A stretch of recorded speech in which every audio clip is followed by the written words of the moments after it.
Hello, welcome back to my channel. Thank you very much for watching. My name is Sian and I have got for you my winter to be read. This is a huge pile, I think partly because there are some very large books in the pile. I'm going to start with this one, which is Jasper Fford's Early Riser.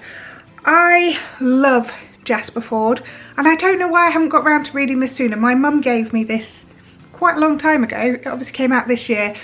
Probably like the week after it came out, she gave it to me to read and it's just been sitting on my bookshelf. So I picked it up and I was like, right, this winter I'm reading it. In fact, I might even read it when I go down to her house in Wales. On the back it says, every winter the human population hibernates. During those bitterly cold 4 months, the nation is a snow-draped landscape of desolate loneliness, devoid of human activity. Well, not quite. Your name is Charlie Worthing and it's your first season with the Winter Consuls, the committed but mildly unhinged group of misfits who are responsible for ensuring the hibernatory safe passage of the sleeping masses. You're investigating an outbreak of viral dreams, which you dismiss as nonsense. Nothing more than a quirky artifact born of the sleeping mind. When the dreams start killing people, it's unsettling. When you get the dreams too, it's weird. When they start to come true, you begin to doubt your sanity. But teasing truth from winter is never easy. You have to avoid the villains, their penchant for murder, kidnapping and stamp collecting. Ensure you aren't eaten by night walkers whose thirst for human flesh can only be satisfied by comfort food, and sidestep the increasingly less than mythical winter Volk. But so long as you remember to wrap up warmly, you'll be fine. To be honest, it sounds amazing. I don't know why I have left it on my shelf for so long. I love kind of immersing myself in these crazy, wacky worlds, and this one is no different. I think I might bump it up my list a bit and read it very soon. Next up is a book my son's been reading. It is a child's book. It's called Land of Roar by Jenny McLaughlin, and this was recommended to us by our local bookshop, which is brilliant at kind of getting the right thing for kids. It says, when twins Arthur and Rose were little, they were heroes in the land of Roar, the imaginary world they created. Roar was filled with things they loved. Dragons, mermaids, ninja wizards and moonlight stallions, as well as the things that scared them the most. Now the twins are 11, Roar is almost forgotten, but when strange things start happening, Arthur begins to wonder if maybe, just maybe, Roar is real. My son's really enjoyed it. The guy from the bookshop said he'd read it and he absolutely loved it. So I just thought, why not? You know, I love young adult. This is maybe a step below. It's aimed at kids kind of 9+, I'd have said. So I will let you know what this is like. It sounds good though. The next book is huge. It is the Philip Pullman's Book of Dust, Volume 2, The Secret Commonwealth. It is no secret just how much I adore Philip Pullman's books. His Dark Materials is incredible. I'm really enjoying watching it on BBC at the moment, like literally silent, don't check my phone, don't do anything, just watch the TV. I think the adaptation is amazing. It's really close to the books and I'm enjoying it. So, Book of Dust. As you know, I read the Book of Dust in November, so this is the next one in the prequel. It says, Lyra Silvertongue is now a young woman in her second year as an Oxford student. When her demon, Pantalaimon, witnesses a murder, they're forced to navigate their relationship in a way they could never have imagined, drawn into the complex and dangerous fractions of a world they had no idea existed. Pulled along on his own journey is Malcolm Polstead, once a boy with a boat and a mission to save a baby from a flood, now a man with a strong sense of duty and a desire to do what is right. Both Lyra and Malcolm must travel far beyond the edges of Oxford, across Europe and into Asia, in search of what is lost. A city haunted by demons, a secret at the heart of a desert, and the mystery of the elusive dust. It sounds amazing, obviously. I'm very much looking forward to reading it. I might read this at the end of winter because it's a book that I don't want to be over, and I might just save it for a bit. Next up is The Shipping News by Anne Proulx. This is a book which was lent to me by a friend and I haven't quite got around to reading it yet. It was the Pulitzer Prize for Fiction winner and it says on the back, Coyle is a hapless, hopeless journalist living and working in New York. While weathering the storm that is his marriage of one-way love for no-good wife Petal, disaster strikes and Petal is killed in a spectacular road accident. Set adrift on an aimless quest, Coil heads for the land of his forefathers, to the remote corners of far-flung Newfoundland. With his delinquent daughters Bunny and Sunshine in tow, Coil takes up the post of shipping news reporter and finds himself part of an unfolding, exhilarating Atlantic dream. Set against the bracing winds and billowing waves of Newfoundland, the Shipping News is an irresistible comedy of human life and possibility. I'm really looking forward to this one. Yeah, I don't know why I haven't read it sooner. It's been one that I was given when I had my hip operation, so I'm hoping to get that read soon. Next up is The Silence of the Girls by Pat Barker. This was shortlisted for the Women's Prize for Fiction. It says, when the Greek queen Helen is kidnapped by the Trojans, the Greeks sail in pursuit, besieging the city of Troy. Trapped in the Greek soldiers' camp is another captured queen. I don't know how you pronounce it. Briseis. Condemned to be bed slave to Achilles, the man who butchered her family, she becomes a pawn in a menacing game between bored and frustrated warriors.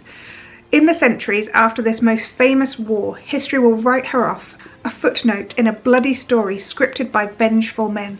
But Briseis has a very different tale to tell.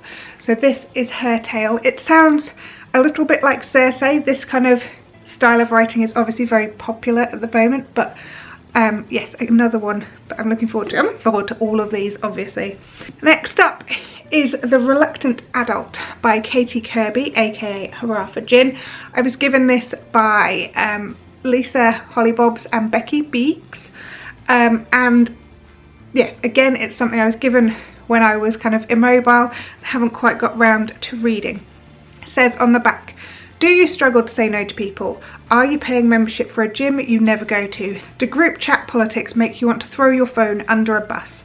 Are you overjoyed when people cancel plans so you can sit at home in your pyjama bottoms eating Cocoa Pops for dinner? If so, this is the book for you. We spend our childhood wanting to be adults, and when we get there, we find ourselves lost under a pile of life admin. Half-completed to-do lists and anti-aging face creams that promise to make you look as good as Natalie Imbruglia. In her new book, Hurrah for Gin pinpoints with painful precision just how overwhelming life can be when you're all grown up. From the worry spiral that keeps you up at 3 AM to maintaining a professional aura when you can't stand other people. This is for everyone struggling to stay afloat. Honest, relatable, funny, and containing no useful advice whatsoever. Take comfort in the knowledge that it's not just you, we're all as up as each other. I love Hurrah for Gin's previous book, and I'm sure this will be no exception. Two left. First up, Where the Forest Meets the Stars by Glendy van der Aa. And I can't remember where I saw this. It might have been on Goodreads actually as a recommended book. I've read the back and it sounds maybe a little bit paranormal for me, but we'll see. If it starts getting paranormal, I might well stop reading it because I just get freaked out by that.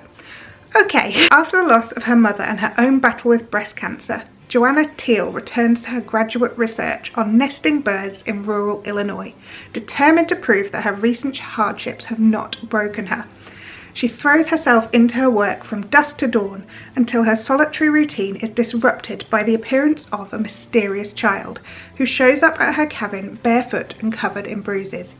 The girl calls herself Ursa and claims to have been sent from the stars to witness 5 miracles. With concern about the child's home situation, Jo reluctantly lets her stay, just until she learns more about Ursa's past. Jo enlists the help of her reclusive neighbour Gabriel Nash to solve the mystery of the charming child. But the more time they spend together, the more questions they have. How does a young girl not only read but understand Shakespeare? Why do good things keep happening in her presence? And why aren't Jo and Gabe checking the missing children's website anymore? Though the three have formed an incredible bond, they know difficult choices must be made. As the summer nears an end and Ursa gets closer to her 5th miracle, her dangerous past closes in. When it finally catches up to them, all their painful secrets will be forced into the open and their fates will be left to the stars. So yeah, I'm hoping it's not going to be a paranormal element. I don't mind if it's scary, as long as it's not paranormal scary. My brain just can't deal with that, so I'm hoping that that one's going to be fine. And the final book on my to be read list is Girl, Woman, Other, and this was winner of the Booker Prize 2019 along with Margaret Atwood. And this is by Bernardine Evaristo. It says, welcome to Newcastle, 1905. 10-year-old Grace is an orphan dreaming of the mysterious African father she will never meet. Cornwall, 1953. Winsome is a young bride recently arrived from Barbados, realising the man she married might be a fool. London, 1980. Amma is the fierce queen of her squatter's palace, ready to smash the patriarchy with a new kind of feminist theatre. Oxford, 2008. Carol is rejecting her cultural background, Nigeria by way of Peckham, to blend in at her posh university. Northumberland, 2017. Morgan, who used to be Megan, is visiting Hattie, who's in her 90s, who used to be young and strong, who fights to remain independent and also still misses Slim every day. Welcome to Britain, and 12 very different people, mostly women, mostly black, who call it home. Teeming with life and crackling with energy, Girl, Woman, Other follows them across the miles and down the years. With vivid originality, impressive wit and sly wisdom, Bernardine Evaristo presents a gloriously new kind of history for this old country. Ever dynamic, ever expanding, and utterly irresistible. I don't know why I haven't read this sooner. That just sounds incredible. So again, this might have to bump up my to be read list. It's definitely not going to be down at the bottom. I think I've spoken enough. That was a very long video. Thank you if you're still here. Share with me any books that you have absolutely loved reading recently. That's it. I'll see you again soon. Alright, bye.